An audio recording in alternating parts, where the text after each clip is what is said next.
श्री शिवाय नमस्तुभ्यम हर हर महादेव। देखिए दोस्तों, आप सभी जानते हैं कि सावन का पवित्र महीना कुछ ही दिनों में प्रारंभ होने वाला है।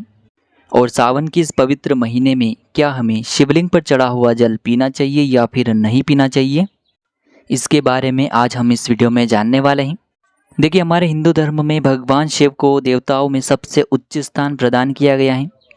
इसके अलावा भगवान शिव की महिमा का वर्णन कई प्रकार के वेद, पुराण और ग्रंथों में भी किया गया है। अगर कोई व्यक्ति सच्चे दिल से सावन के महीने में भगवान शिव को जल अर्पण करता है तो उसकी जो मनोकामना है वह बहुत ही जल्द परिपूर्ण होती है। इसीलिए आज के इस वीडियो में हम आपको बताने वाले हैं कि क्या हमें शिवलिंग पर चढ़ा हुआ जल पीना चाहिए या फिर नहीं पीना चाहिए। तो चलिए दोस्तों, वीडियो को बिना देरी के शुरू करते हैं। लेकिन उससे पहले आप सभी से एक निवेदन है कि यदि आप चैनल पर पहली बार आए हैं तो चैनल को सब्सक्राइब अवश्य करिए और कमेंट में सभी शिव भक्त श्री शिवाय नमस्तुभ्यम या फिर ओम नमः शिवाय जरूर लिखें। देखिए दोस्तों, सबसे पहले तो हम जानते हैं कि भगवान शिव का जल अर्पण क्यों किया जाता है। देखिए, हमारे वेद पुराणों में कहा गया है कि एक बार भगवान शिव समुद्र मंथन के लिए निकले थे, जहाँ पर उन्होंने कालकूट नामक विष को अपने कंठ में धारण कर लिया था, जिसकी वजह से भगवान शिव का पूरा शरीर और मस्तक में बहुत ज़्यादा गर्मी छा गई थी। जिसे कम करने के लिए देवी देवताओं ने भगवान शिव के ऊपर कई प्रकार की जड़ी बूटियों से युक्त जल डाला था। इसीलिए वेद पुराणों के अनुसार ऐसी मान्यता है कि इसी गर्मी को कम करने के लिए भगवान शिव के ऊपर जल और दूध अर्पण किया जाता है। अब दोस्तों, इसके बाद हम जान लेते हैं कि क्या हमें शिवलिंग का जल पीना चाहिए या फिर नहीं पीना चाहिए। तो इस जानकारी को जानने से पहले सबसे पहले हम जान लेते हैं कि शिवलिंग पर किस पात्र से जल अर्पण करना चाहिए।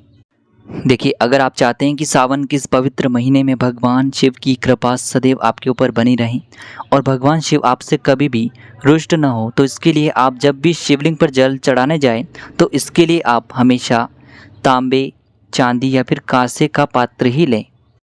देखिए, चांदी और कांसे का पात्र बहुत कम लोगों के पास उपलब्ध हो पाता है, इसीलिए आप तांबे का पात्र अवश्य ही लेकर के जाएं।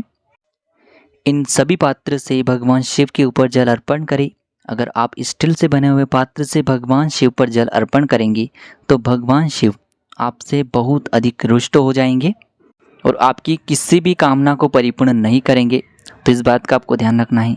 अब हम जानते हैं कि शिवलिंग पर जल किस प्रकार चढ़ाना चाहिए। देखिए, पूज्य गुरुदेव हमेशा अपनी कथा के दौरान बताते हैं कि शिवलिंग पर जल एक विशेष नियम और विधि के साथ चढ़ाया जाता है, तभी महादेव हमसे प्रसन्न होते हैं। तो देखिए दोस्तों, शिवलिंग पर जल चढ़ाते समय सबसे पहले तो हमें दक्षिण दिशा में बैठना चाहिए, उत्तर दिशा में अपना मुख रखना चाहिए। इसके बाद ही हमें जल शिवलिंग पर अर्पित करना चाहिए। और एक विशेष बात का भी ध्यान रखना चाहिए कि शिवलिंग पर कभी भी खड़े होकर जल अर्पित नहीं करना चाहिए। ऐसा करने से शिवलिंग पर जो जल के छींटे हैं वह हमारे पैरों में लगते हैं और ऐसा करने से भगवान शिव हमसे बहुत अधिक रुष्ट हो जाते हैं। तो इसीलिए आपको शिवलिंग पर जब भी आप जल चढ़ाएं तो बैठकर ही जल अर्पित करना चाहिए। अब दोस्तों, हम जानते हैं शिवलिंग पर जल चढ़ाने की क्या लाभ हैं, यानी कि क्या फ़ायदे हैं। दोस्तों, आप सभी जानते हैं कि अभी सावन का पवित्र महीना आने वाला है और जो व्यक्ति शिवलिंग पर सावन के सोमवार में या फिर सावन के किसी भी दिन जल अर्पित करता है तो उसे कई प्रकार के शुभ फल प्राप्त होने वाले हैं। जैसे कि शिवलिंग पर जल चढ़ाने से व्यक्ति के शारीरिक और मानसिक दोनों तरह से पाप दूर हो जाते हैं।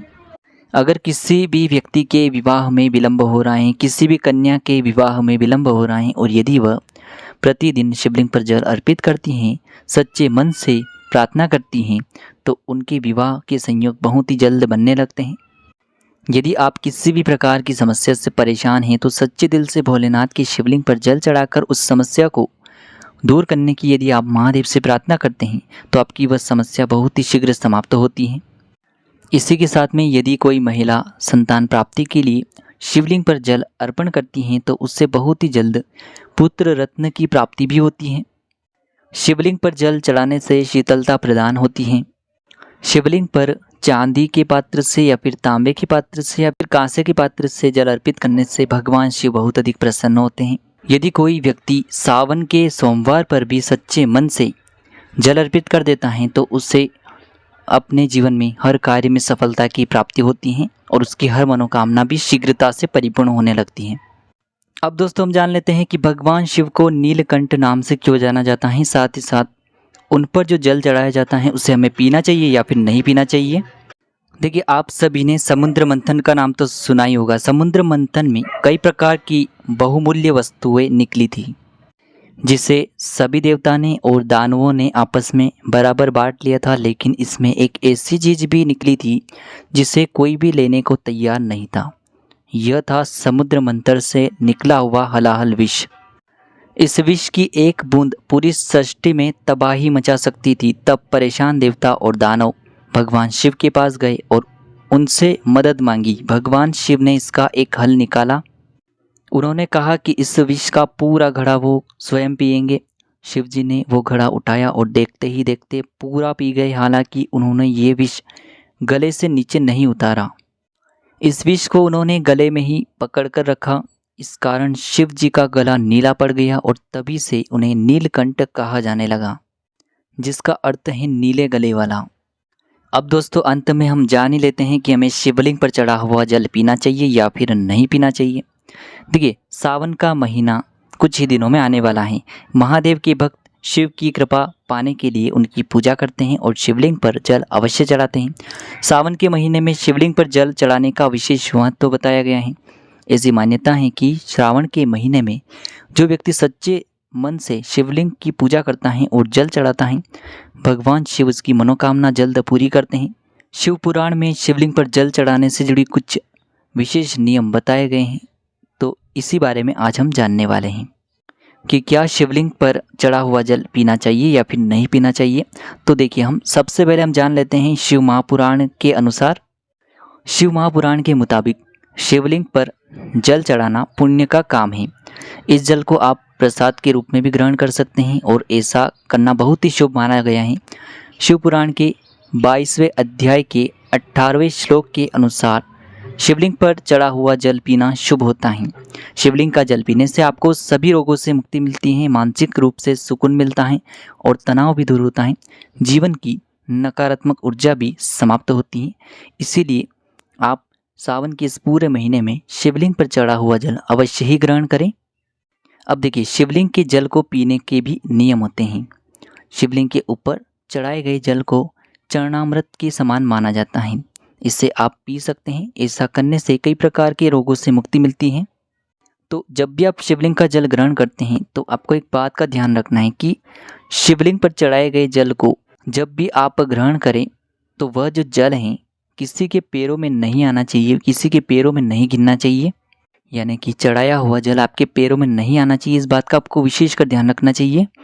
साथ ही साथ आपको एक विशेष बात का भी ध्यान रखना चाहिए कि शिवलिंग पर चढ़ाया जल पीते समय शिवलिंग को कभी भी स्पर्श नहीं करना चाहिए। अगर आप ऐसा करते हैं तो आपको शिवलिंग पर चढ़ाए गए जल का पुण्य फल कभी भी प्राप्त नहीं हो पाता है। तो शिवलिंग पर चढ़ाए गए जल को ग्रहण करते समय कभी भी शिवलिंग को स्पर्श नहीं करना चाहिए। इस बात का आपको विशेष कर ध्यान रखना है। तो दोस्तों, इस प्रकार से आप शिवलिंग पर चढ़ाए हुए जल को सावन के महीने में और अन्य किसी भी दिन ग्रहण कर सकते हैं। यदि आपको जानकारी अच्छी लगी हो तो वीडियो के लिए लाइक करें, चैनल को सब्सक्राइब करें और आने वाली ऐसी ही वीडियो की जानकारी प्राप्त करने के लिए सभी शिव भक्त कमेंट में एक बार श्री शिवाय नमस्तुभ्यम या फिर ओम नमः शिवाय जरूर लिखें।